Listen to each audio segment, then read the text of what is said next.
Hello there, Egil Thorsson here again, roadcaster, trader, storyteller and a bit of a history buff. Don't forget to press the old bell in the corner there. We're always glad to have you subscribe, and especially we love to hear your comments. We will get back to you, it does take a bit of time though. So, we're going to wander through the realms of Germanic states again, and imagine the Black Forest, all woods and everything. So called because it gets dark in there, hence the name, Black Forest. And there was a village settled in there, and there was this beautiful peasant girl. Let's call her Helga, shall we? Yeah, okay. Her name is Helga. Very pretty girl. I call pretty girls, young men hang around them. But she was very, very choosy, no matter who turned up. Hi, I'm Sven. Go away. Hi, I'm Aubrey. Definitely don't want you. And she went through. Until one day a huntsman came through the woods. And he was about 6 foot. Got muscles in his spit. He had this magnificent big red beard. Barbarossa? Yeah.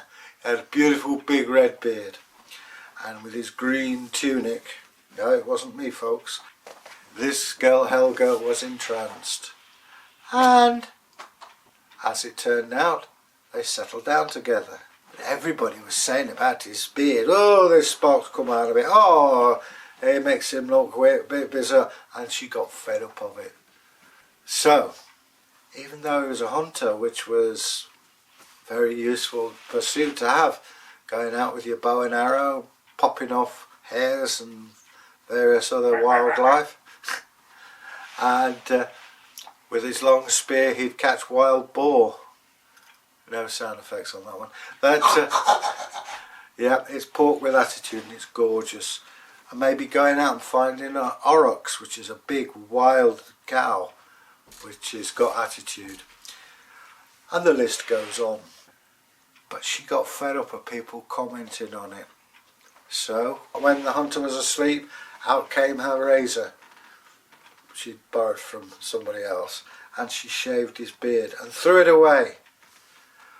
But it didn't do her any good, because the beard was said to smoke and singe, and for the rest of her life she heard, oh, she smelt nothing but the singeing of the man's beard. And that's basically that. So, as I say, it's a quick little story, and hope you've enjoyed it.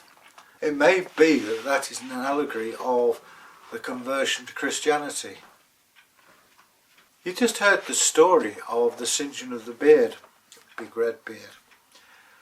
And it's just occurred to me actually, off camera, Bragi reminded me, that maybe this is an allegory of the removal of the old faith to Christianity. Because Thor had a massive red beard, was considered very lucky. Shaving that off, you change it. I don't know, it's just something that occurred to me and Bragi. If you have any ideas on that one, please let us know, because that area it's very foggy. There isn't a clear-cut set message. It didn't happen overnight, but it was subtle, so subtle that historians tend to overlook it. Anyway, that's the end of that one, and as I say, press the old subscription bell, leave us a comment, and we'll get back to you. Bye now.